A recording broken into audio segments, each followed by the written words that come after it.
What's going on, everybody? Happy Victory Monday to you all. Welcome to the podcast. As always, I am your host, Justin Harold, and with me, my co-host, Jess Santa. I I'm really happy, honestly. I don't know how to start this because today is a first in Browns history in a long time, in a real long time. For the first time since 2014, the Browns are above 500, 2-1, just came out of a victory against the Redskins. Oh, we said the Redskins. The Washington football team. God bless my soul. But I'm really happy, Jeff. How are you doing, my brother? I'm doing good. I'm loving the mood you're in. Oh, Probably one of the better moods I've seen you in ever. I'm Loving the too happy. outfit. The shades are, I don't know. We're gonna have to talk about the shades, but It's Victory Monday shades, my guy. Guess what? After this, I'm gonna pull a Shannon Sharp. This is what's gonna happen. Every Victory Monday, I'm gonna go out. I'm gonna buy something to drink. I'm gonna expose and indulge in some pleasures, and I'm just gonna enjoy the mood. My guy, 2-1 for the first time since 2014. You know who our quarterbacks were in 2014? shh. Brian Hoyer and Johnny Manziel. I was That's gonna who they say were. I was gonna say Deshaun Kaiser, but I guess that was a little early. Oh, nope, nope, that wasn't that year. So thank God that wasn't that year. There's no way we were even Deshaun Kaiser. I don't even know that we won the game. But anyways, I'm in a damn good mood.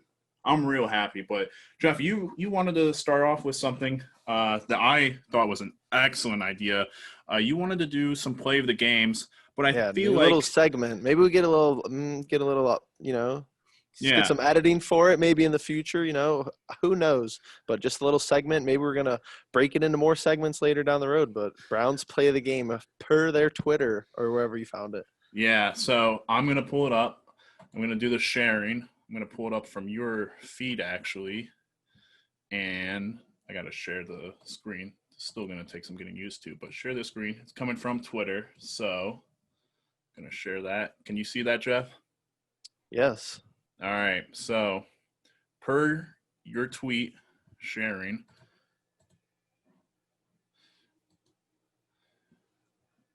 we get the beautiful Nick Chubb run to seal the game essentially, and so I Wyatt know Teller this. out front is I Chubb's great, but Wyatt Teller out front on that play is oh that I was so excited. Wyatt Teller does this little barrel roll too at the end. It was unbelievable. And so you picked that play, but I picked this play. And let me preference this before we start it. I absolutely just disgraced the Browns defense last week in terms of, how they did and everything. Myles Garrett had a good game and everything, but we let up a good amount of points, and I called a lot of dudes out. And it's not going to happen on this play, but I called a lot of dudes out that ended up playing really well this week. But you know, I'm going to say we're going to try to get at least one play on both sides of the balls for this segment in terms of, showing off the good. But this is probably by far my favorite play. And I got pictures. I got pictures to show after this too that go along with it. But a nice little Myles Garrett talked about it, strip sack and recover. Literally perfect. And he talked about it, dude. Oh my God. He's like, no sack fumble is completed without the recovery. And so God bless this team and how well we did this week. I mean, in the predictions we said 31, I said 31-17. I believe you said 31-20. Was that right? I said 28-17, I think. 28-17. Either way, So cool though. yeah, I mean, both of us not exactly right, but still pulling out the win. Uh, Jeff, we're exactly where you thought we'd be at this point in the season. 2-1, Mhm. obviously losing to the Ravens first game, then beating two teams that I think me and you both think we should have won those games, and we did. So, what are you thinking about that? I think we, kind of just got the job done at the end of the day. We even discussed about it last week in pretty good depth that, this Washington football team probably was not as good as the Bengals, and they, definitely did not play as good and give us the fight that the Bengals did. I mean, shout out to our defense, shout out to BJ Goodson, shout out BJ Goodson and some other people. Carl Joseph was Wow, Carl Joseph looks studly, man. I love Carl Yeah. Joseph. One big game for him, and I'm on the Carl Joseph hype train. I know that was a guy that you've been watching out for and hoping was going to ball out for us. So hopefully he keeps that trend going. And just that's a team last year that we would have made. It would have been like a close game, and we could have even like lost to at the end of the second half of the season. So I was thrilled with the performance. Yeah, and I think we should absolutely, we've been talking about the offense a lot to start in the majority of our podcast. So I think it's a good point to, get the defense up there first. And let's talk about them. Last week, I will admit it, I called a lot of dudes out. I said there's a reason why a lot of people got signed to 1-year contracts and they were supposed to, be playing for an extension and be, showing off in order to get those kind of contract extensions. And Carl Joseph, like you said, he's been a guy that I have praised mainly because of what he did in the first quarter when he laid the wood on that one dude coming over to the sideline. I mean, he smacked the hell out of him, but also having a really good interception. Needs to learn to hold on to that thing and not give me a heart attack because it was great. It was a great interception. Yep. Returned it for a very good distance and everything to set up. Just got to go out of bounds there, honestly. Yeah, he was doing a lot. I mean, he went all the way from the back of like our 20 or 30, brought it all the way up past the 50 from the right side, then took it all the way to the left side. But great play by him. The defense, obviously, they let up 2 touchdowns, one in the first quarter. But besides that, I thought that they played really well. Your guy, BJ Goodson, I absolutely shredded him last week. Just how about we talk about him for a little bit and just how he improved from last week to this week? Yeah, I didn't really have any, expectations for him coming into the year one way or the other. I definitely thought that our defense would have been better through the first 2 weeks, before injuries and whatnot. But I mean, still was early, like I was telling you last week. I mean, he has not played well the first 2 games, and if you're really looking at it like from the other side, I mean, Dwayne Haskins has one of the worst games of his career, which obviously is influenced by our great defensive play, especially starting up front. Myles Garrett just absolutely wreaking havoc on their offensive line that we talked about. It was not very good. So, I mean, shout out to BJ Goodson for being at the right place at the right time and taking advantage of some of the poor throws from Dwayne Haskins. Yeah, and really, as much as we do want to give credit to our defense, and, this was the first game where we had a takeaway, and not just one takeaway, 5 takeaways. BJ Goodson getting a interception and a fumble recovery at the end of the half. But yeah, I mean, Dwayne really just had one of the worst games of his career, and it was interesting to listen to it on the radio and rewatch it. I was driving. I only got to see, the first quarter and then Nick Chubb score a touchdown. But, there was a lot of talk throughout that game about Dwayne just staring down his wide receivers that he was intending to throw the ball to that got picked off. And good job on guys like Smith for reading the eyes and being able to, move over into position and snag a couple interceptions. Goodson undercut a route and got his interception. So really good play overall from most sides of the ball. But Jeff, I don't know what it is. I think like we talked negatively about Goodson, and Talkie didn't really do anything. But Goodson talked kind of negatively about him, brought up Joseph last week. But we also then shined on Terrence Mitchell and Denzel Ward. The 2 touchdowns that came in coverage were against Denzel and Terrence Mitchell with, I think there was supposed to be a little bit of safety help on both those plays, but nonetheless, for some reason, we talked bad about one group. They did well. And then the other group talked well about them, did not poorly, but just didn't do as well as they did the week before. I was honestly very shocked with how our team did. And I think it should go talked about a little bit. And even the broadcast teams were talking about it. Sheldon Richardson, he's been balling out. I mean, last week against Joe Burrow, he had that really nice sack against him. And this week he had another sack against Dwayne Haskins. I mean, that guy, they talk about it. Consistency has been very good for him this year.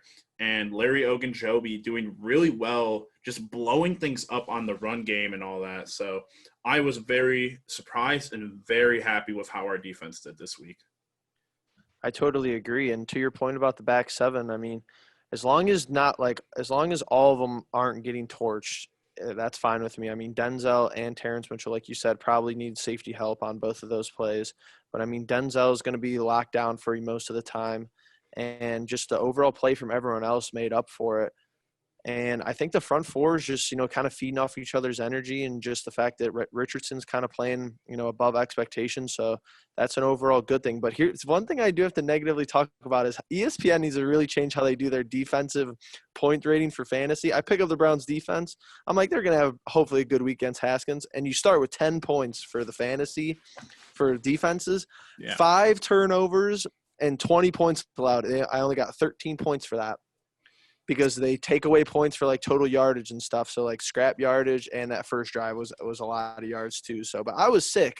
I mean, I'm a win anyway because I got a pretty good team. But 5 turnovers, you get 2 points per turnover, and I only got 13 points for their defense. I was thrilled though. I was looking at their defense, and I was just like, 30. They let up 30 points the past 2 games. Is like, yep. I was hoping for a better play this week, which obviously they did, but like, I don't know. I was just like, they haven't gotten any turnovers or anything. I was just not going to take that chance. But, yeah, it's kind of whacked out. But I think, talking about that defense, we should definitely talk about Miles. And, he has that strip sack at the end of the game, essentially, to seal it away, make sure that, who knows? I mean, the Bengals came back against us. Who's to say that Miles doesn't get that strip sack at the end of the game to seal the win? Who knows? But he's really, he's starting to show the reasons why we paid him that much money to make him one of the top defensive paid players in the league. And I just got to show this picture off really quickly. I believe that Miles is legit one of just straight up he's obviously the future, but he's straight up in the NFL. He's one of the top, I want to say 10 to 15 players in the league, because he's just phenomenal. But this picture, no, not this one. Where is it? He's a top 5. He's a top 5 defensive lineman. Oh, I mean, absolutely. But where's his picture? I had it pulled up. There it is. Oh my God. Look at this. I saw you retweet that. Oh my God. I saw this morning, and I was like, this is by far the coolest picture I've ever seen. I mean, it's kind of poorly photoshopped, but I just love the aspect of he's the new king of Cleveland. And, I wouldn't mind putting this up on a poster somewhere in Cleveland, but just to talk about him a little bit, Miles is I was in that locker room his rookie season, and, he is one of just the hardest workers. He was injured to start those games, to start that season, but to see how far he's come, because I know coming out of college, a lot of people had the knock on him about, he doesn't try after the play's gone past the line of scrimmage and everything. And he's just one of the hardest workers that I think I've seen come into the Browns facility. And to have signed him to that contract extension and to see that it's played out so well so far, it's just been a really great thing. And I'm just, overall happy with his performance and how he's kind of been leading this team and leading this defense. It's pretty bizarre actually, looking back at after, what happened with him last year and him not playing the remainder of the season, how much of an impact he actually makes, and how much how much impact one defensive lineman could have on your whole defense. I mean, we kind of just blamed it off on Freddie Kitchens mostly last year, and, our defense just not really caring, but it does show that he's the glue that holds everything together on that side of the ball. And when he's getting pressure, it's going to be when he's getting pressure, plus when we're all healthy, our defense should be very, very scary. Yeah, absolutely. And I'm looking forward to, this game. Denzel, before the game started, was kind of questionable with how if he was going to play or not. He ended up, I think, playing till the half, and then they kind of just rested him. He kind of just came out after that point, which I was, it was at that point we were leading, but I was happy to see that, he didn't really get an injury, like re-injured his groin or anything. But I'm really hoping to get some guys, Mac Wilson, Kevin Johnson, they all played, some of those guys who were, inactive for the first 2 weeks. They knocked some of the they knocked some of the rust off, like Kevin Stefanski said, which I think was good. Mac Wilson, he didn't start. Kevin Johnson, he didn't start. But I think Kevin Johnson ended up getting a lot more playing time. And, for Mac, he didn't really need to come back. And I was fine with that. I was really fine with that, especially after how the whole team played and how the linebackers played that game. But I'm looking forward, and obviously we won't get too much into it. I'm looking forward to hopefully having a very healthy Browns defense for this upcoming Week 4 matchup. So, but I think we've gone in a little bit about the defense, but now, Jeff, we got to start with the offense. And I think you're probably the most happy about this out of the two of us. Obviously, I'm a big Baker fanboy, but you've been harping on it that Baker, you want to see him go without an interception, and that's just what he did this weekend. Let's talk about that a little bit. Right. I mean, this is just the premier stat line for Baker Mayfield that I, really love. We're not going to be a throwing first team. I mean, at least we shouldn't be. As you see in the last 2 weeks, we have two of the best running backs in the league. Plain and simple, 16 to 23, 156 yards, 2 touchdowns, no turnovers for Baker. I'm taking that every week of the year, 16 straight weeks. It's that simple. I mean, OBJ does a good job playing as a defender on that one throw, but Baker, to me, at least as a fan, and I'm sure defenses are going to pick up on this if they haven't already, because I'm sure a bunch of them have, but I could tell when he's about to do something stupid. And that's the one thing about watching him that just kind of irks me a little bit. And I'm glad that one ball wasn't intercepted. But when he's dancing around back there, he just has too much pride to throw it away sometimes. I could just tell, I could look at his feet and just tell he's about to make an ill-advised throw, because he's usually on the run, not designed. I'm going to harp on it again, but when we design these plays, him going to the right or the left, firing the ball, either if it's down the seam or close to the sideline, those plays are unbelievable. But our sets were, way better for Baker, way more favorable for him. And even at the end of that first half, the end of the first half was a really big, applauding point for Kevin Stefanski, because he managed the end of that first half better than I've seen a Browns coach manage the end of a half in a long time. Yeah. And, now it's the second straight week that he's gotten one of those intentional grounding plays. And obviously last week was probably worse than this week, but with your talking point about him trying to, he has a little bit too much pride about throwing it away. The intentional grounding this week, it wouldn't have mattered if he got it or if he didn't get it. He was getting sacked way back down there, and we weren't going to really, do anything within our 10-yard, 5-yard, 15-yard line.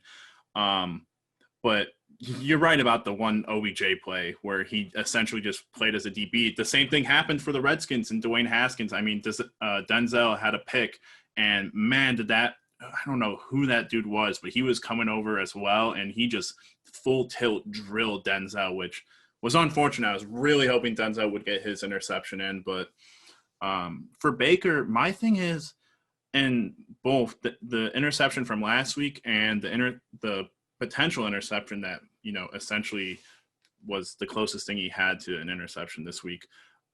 He stepped up in the pocket after he felt pressure and kind of let it rip. And usually Baker's balls are really good, but you can tell the ones that are narrowly going to get intercepted are pretty wobbly. Yes. And I don't know what it was that, it seemed rewatching that play, he stepped up enough to put enough oomph into it, but it just it didn't carry, and it was wobbling all the way through the air, and, Odell had to come back. But besides that, it didn't seem, correct me if I'm wrong, it didn't really seem like this weekend, and maybe it was because of where we got on the field in terms of, the turnovers and everything, but it didn't seem like we did a lot of play action, bootlegs like we did last week. I felt like there was a lot more bootleg last week compared to this week. Right. Yeah, you would be right with that statement, but I mean, that's what I was even more excited about because the play action bootlegs that we were running last week were runs to, Chubb or Kareem where we had blockers out in front of them, and the one Chubb touchdown with the cutback. Such good play calling. Just overall, Kevin Stefanski's been impressive through 3 games. Yeah, and so I think what's good about that play calling is, if you get too much into all that bootleg and all that other stuff and you show it every week, then teams will start to get, start the game plan around it.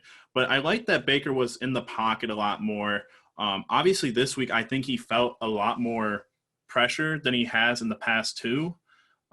He got sacked a couple times and, really felt it, had to move out and do some things. But another game, and I'm going to share the screen again here.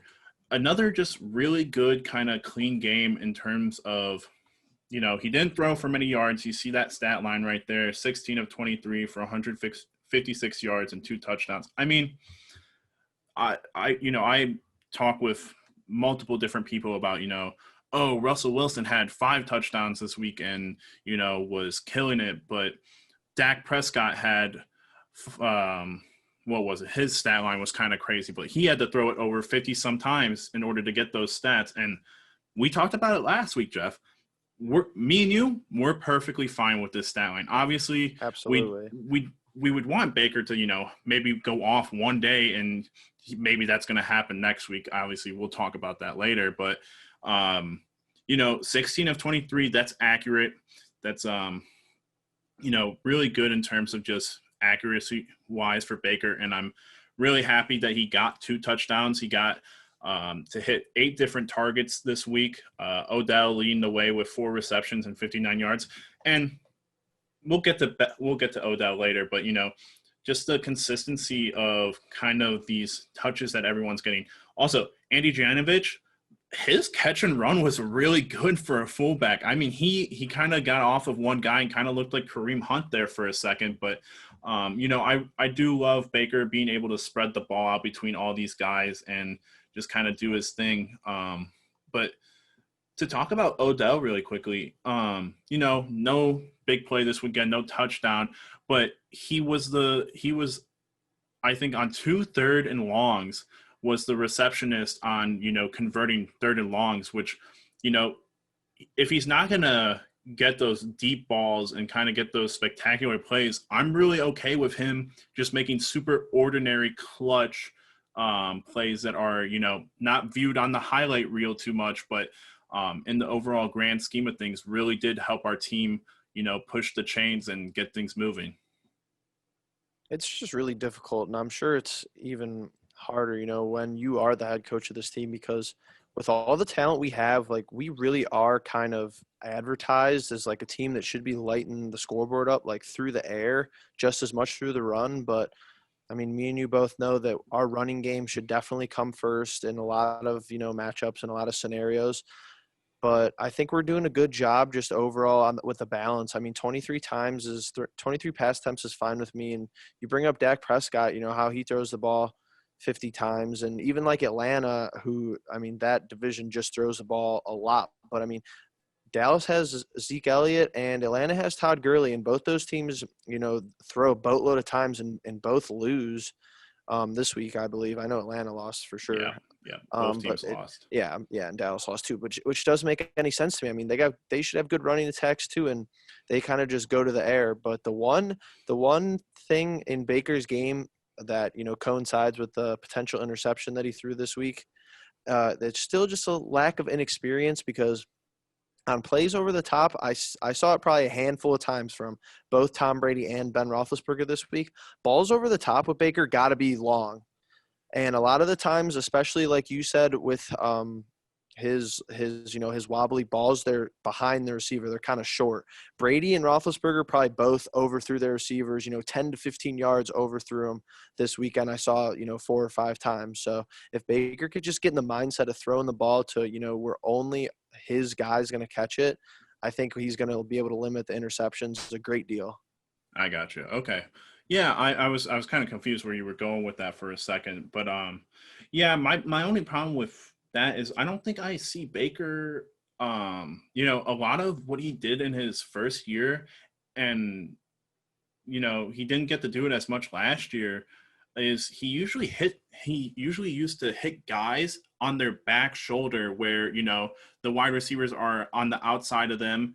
And so he throws it more towards the inside of the sideline so those guys can come back and kind of get it, which we haven't seen too much of this year because mostly, the plays aren't designed that way. But the one point I do want to talk about with Baker before we move on to the running game and all that is I don't know if you listened to any of the press conferences afterwards, but the one thing that I've really liked from Baker in his press conferences these past couple of weeks, it's just, he's had very good games in my opinions. And, they ask him, how does it feel to, do this well in terms of completion or QBR and all this stuff.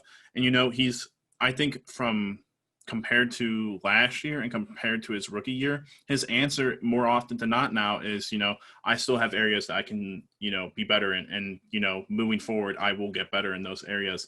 And it's almost, to me, it's like he's in his rookie season right now in terms of it feels like each week he's kind of progressing and he's getting better and better each week. And maybe that's because for once now, he actually has a head coach that seems like he's in control. He knows what he's doing, and it's not scatterbrained. He's switching from a head coach in the middle of the season, or he's going a full season with a head coach who doesn't want to give up play calling and kind of just wants to try to do everything else himself. And now he's kind of more in a structured, point of time and kind of just taking it game by game, which I've really liked. I've really liked listening to Baker and what he's had to say this past year. So I hope it just continues going forward. Yeah, that's an awesome point you bring up because just imagine how many different playbooks he's already learned, in his, being in the NFL only a couple years with the different offensive coordinators and head coaches, like you bring up. But just another nod back to Kevin Stefanski and, Baker even being in the league just a whole, another year after last year is that Baker's at the point where he's going to be able to collaborate with Kevin Stefanski and they're going to be able to figure out what works best for him. And one of the big changes that I've seen is Freddie Kitchens always used to run these, these quick slants over the middle and just tight window throws in general. And I'm not saying Baker can't get to a position in his career where he is hyper accurate, but Kevin Stefanski was calling plays for a quarterback who, like a Russell Wilson or, Tom Brady slants across the middle where they could deliver really good passes. And the margin for error is so small. And with, an inexperienced guy and a guy that's only had, 24 starts in the league, that's pretty difficult to, really pull off. So it seems like Kevin Stefanski has completely gotten away with that. There's just less tip balls, from the defense in general. The defensive backs aren't getting their hands on stuff, and coverage linebackers, aren't making great plays over the middle. So, just another shout out to Kevin Stefanski and the play calling in general. Absolutely. And going along with the whole Kevin Stefanski thing, let's talk about the running game and, how he kind of just stuck with it. You see here, Nick Chubb had 19 carries. Kareem Hunt had 16 carries in another game where we're over 150 yards rushing. And to be completely honest, it didn't look like it was going to be a good day on the ground for either one of Nick Chubb or Kareem Hunt in that first half. But to your point, Kevin Stefanski continues to just trust in the run game and continue to feed into it. Like I've said, Jeff, 30 touches between Nick and Kareem, we're going to win those games. We're going to win those games. And eventually in that second half, Nick and Kareem opened up the field with two running touchdowns for Nick and a running touchdown not a running touchdown for Kareem, but a good first down pickup by him. And also just to, hit and praise on Kareem Hunt. He did have a dropped pass that was like a check down by Baker in the first quarter, I believe, but then comes back and makes an Odell Beckham-like catch on that. It could have been a touchdown had Baker not been, getting pressured and had to kind of just lob it up to Kareem, but a fantastic catch. And, I don't think Kevin Stefanski, in Minnesota, he had Dalvin Cook, but after that, he really didn't have another guy like Kareem Hunt, who is so good coming out of the backfield and just doing, great things, making guys miss and all that. And I really think, where you saw Kirk Cousins kind of throw a little bit more than what Baker Mayfield has, with two running backs like this, two top 10, they're both. It's Nick Chubb is arguably number one right now, and Kareem Hunt is in that top 10 category. To run the ball 30 plus times, I'm fine with it. Perfectly fine with it.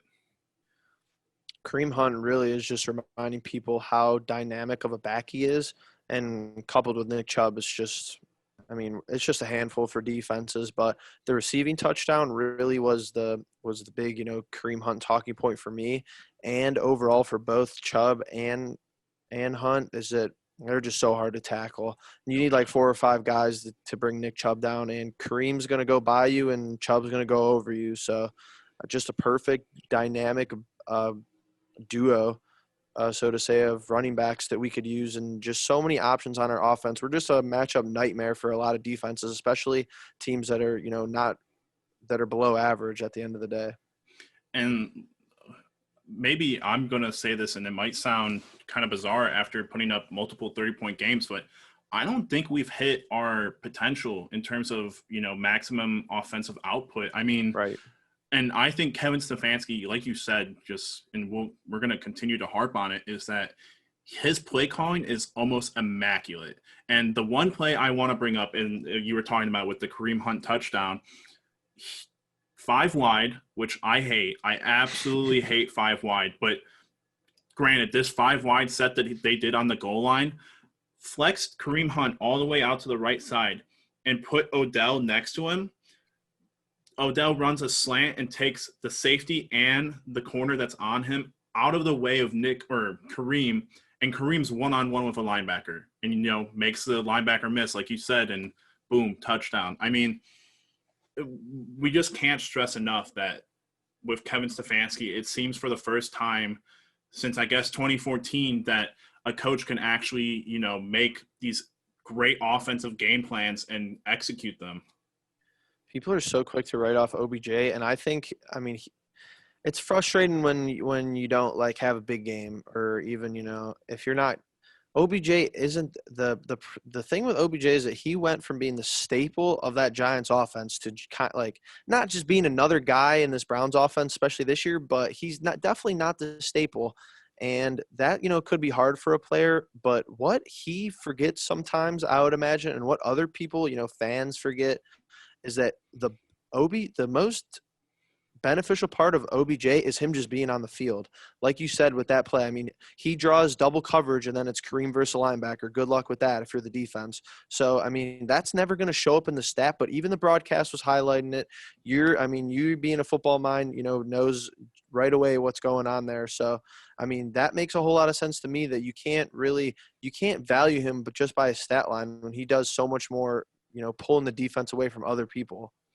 Yeah, and I think just to talk about Odell and, even Jarvis, the two things that I expect the one thing I expect out of the both of them is, when the ball is thrown their way and it's a catchable ball, that they're securing it and that it's going to be a completion instead of, a drop ball. And even with that Ravens game, we harped on that 3rd and 2, 1 route that Odell dropped the ball, but last year was just really bad in terms of when the ball was thrown to Odell and how many times he dropped it, or how many times, you could see that he cut the route short, especially on those slant plays that you were calling about, or you were talking about, where he would stop short and it would end up being an interception for Baker.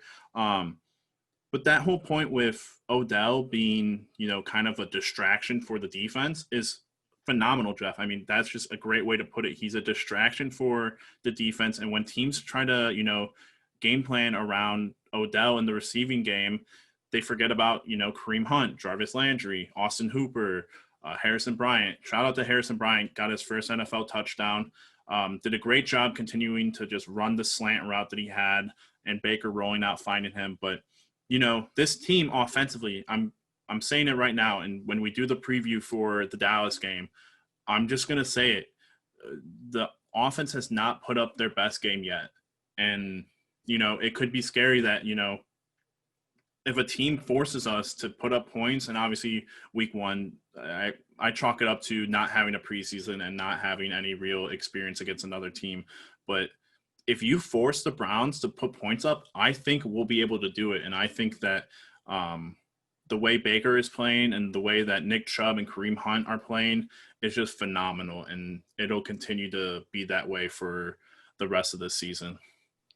Well, through 3 weeks, it's the good thing we know is that we know the defense, which is kind of wild to think about because we just had 5 turnovers. But I mean, Dwayne Haskins got to take that with a grain of salt. Probably one of the worst games of his, short career.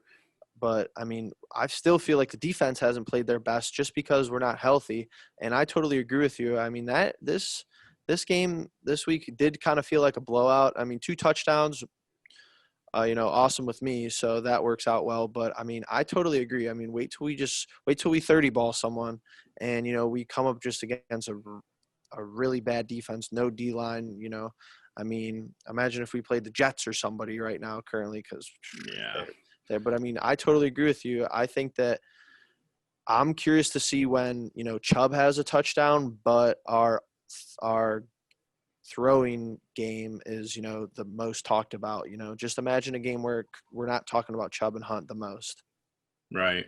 And I think to kind of close it up and just kind of end on the Browns talking points, I got this talking point and I got a video clip, and I got to ask you before we start that video clip if you can hear it, because I want people to hear it. But I think we'd be remiss to not mention the point about how well the offense did converting those turnovers into points. I mean, 5 turnovers and got points off of 4 of them. Obviously, the 5th one was a fumble recovery at the end of the half, so you can't really do anything with that. But that's one thing that, in the NFL, when you turn turnovers into points, it's going to significantly boost your chances of winning that game. Obviously, people talk about the turnover battle and winning the turnover battle. It's not just about getting those turnovers. It's about taking those turnovers and putting them into points. Obviously, got the 3 touchdowns off of it and the field goal. Couldn't be happier with that. And I think that's just, looking forward, I hope that continues, and that I hope that, with healthier guys and a healthy defense, we'll continue to do that. So, but to end this off, I'm going to share my screen one more time. And Jeff, I'm going to ask you if you can hear this, but just let me know real quick. Can you hear that? No, I didn't hear anything.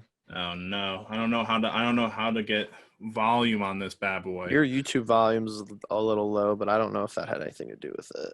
Let me turn it up and put it back here real quick. No. No, nothing. Zoom's weird. Zoom is a little bit odd. Yeah, I mean, it's the first time for trying to do this and everything. Mute my audio. No, I can't do it. All right. It doesn't really matter. You don't really need the audio, I guess, but let's get past this play. And here's your Wyatt Teller play, by the way. So I'll just turn the volume off. But listen, this is what happens. This is obviously we're down 3-7. This is where Nick gets his touchdown. But don't look at Nick. Don't look at Nick. Look at Baker.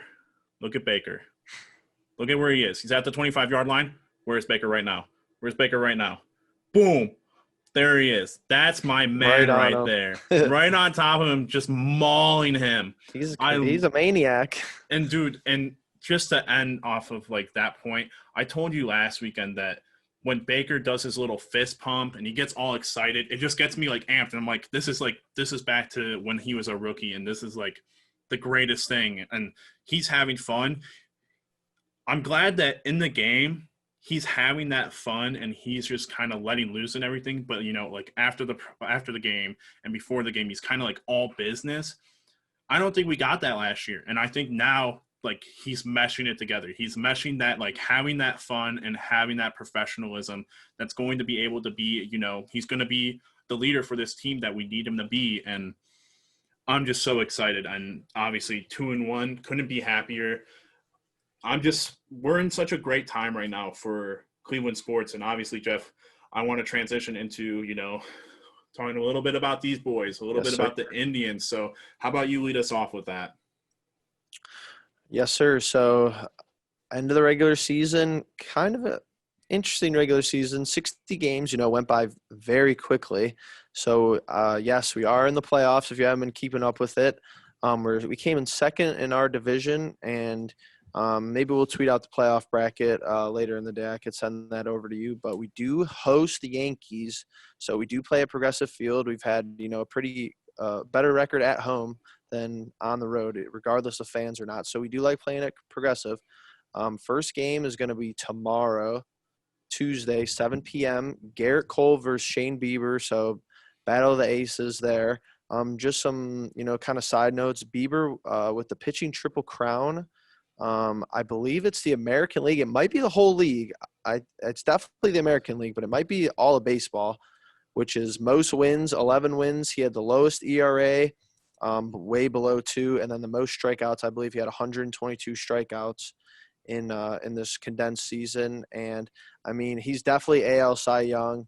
I think him and Jose Ramirez for joint MVP really could be a possibility. They've never done that before, but they've never played a 60-game season either. And Jose Ramirez and Shane Bieber with both had they were the top 2 WARs, which is a stat known as wins above replacement, which is kind of a compilation of a bunch of other stats. It's not the end-all be-all, but Jose Ramirez with a 3.2 WAR and Shane Bieber with a 2.8 WAR. So that basically means, for common terms, that they won 3.2 more games for us. Like Jose won 3.2 more games for us than, the next closest guy at his position. And same thing with Shane Bieber. But Bieber definitely AL Cy Young, and Jose at minimum AL MVP in my opinion. Yeah, and so to talk about the Indians a little bit more, I mean, it's been a very long time. I think the last time we talked about it, big talking points were Tristan McKenzie making his debut and kind of playing, and just kind of the team I think was doing well at that point. From that time, we did go on a pretty bad losing streak, and then, kind of wrapped it up a little bit towards the end here with winning a couple crucial games to get us into the playoffs. And then, I believe we ended on a win. We did end up on a win, which was good. But Jeff, just talk about like your kind of overall feeling going into the playoffs and how you not expect, but hope we do in terms of like against the Yankees and what the projection of that looks like. Right, like you said, they're on an 8-game losing streak a little bit there, which, when you break it down, that is a pretty big percentage of the season. But notably, we were 7-1 the 8 games after that, and we've had a couple walk-offs. So I think we're coming in this postseason hot. So that's usually a good indicator of teams that come together closer to the end of the season, even in a regular season, usually do end up performing very well. And I think this Yankees matchup, the pitching is going to be interesting because Garrett Cole is one of the better pitchers in the league. Shane Bieber in these 60 games was the best pitcher in the league. So game 1 should be an instant classic, hopefully. I think it's a good matchup for the Indians. I think we're pretty similar to New York. They've had streaky bats. We've had streaky bats. We could have, with all the madness at the end, we could have either ended up playing the Twins or the White Sox or the Yankees. So I think we got the middle pick. I would have preferred to play the White Sox out of everybody. We were 8-2 against the White Sox in the regular season, and the Twins have had our number, the past 2 seasons. But the thing to note here, especially with this wild card setup, is that we ditched 2 starters and we go 3-man rotation. So I was going to ask you about that. Yep, it's Bieber game 1, Carrasco game 2, and Plesac game 3. Savali and McKenzie to the bullpen. McKenzie has made a couple of appearances out of the bullpen, has done, up to form pretty good. Savali, it's going to be the first time with him out there. And shout out Brad Hand, most saves in the league. Yeah, and so I wanted to I know I texted you one of those nights when I saw Tristan McKenzie pitch out of the bullpen, and I was very confused why they were doing that, but obviously trying to get a feel for where they can put him in that bullpen and when they want to bring him out. Obviously, to bring a starter and put him into the bullpen, the game I watched, he was throwing heat, and he was throwing some really good balls within the strike zone and getting guys to swing and miss and all that. But do you think we have an advantage, just in terms of our pitching in general compared to the Yankees right now? Huge advantage in the pitching. I really hope what I'm worried about is that Garrett Cole throws like a nice gem game one, and we kind of get a little bit discouraged. Our confidence has been high, especially on the offensive side, and we've come back. I saw a stat. I believe it was Friday's game on our 7-1 8-game stint. We went 7-1. We scored 17 runs in the 7th inning or later. So I mean that's a great sign. The offense has shown a lot of fight and hasn't quit in crucial spots, but they have been facing lackluster pitching. So Garrett Cole is going to be sharp. We need Shane Bieber to be just as sharp, but yes, we do have an overall pitching advantage against the Yankees. I would definitely give them the lean to the bats just because they did have the batting leader in DJ LeMahieu, highest batting average in the American League, and they had Luke Voigt, who was the home run leader through 60 games with 22 bombs. So if we could limit, big home runs, I think we have a great chance to really win this series. But if we're giving up 3-run home runs and grand slams, could be over quick. Yeah, and so I think just to end it, I do want to say that it's very saddening to not have Tito be coaching in these playoffs. Obviously, Right. He's trying to – I think he's coming back, but he's in protocol right now, maybe, is what I've heard.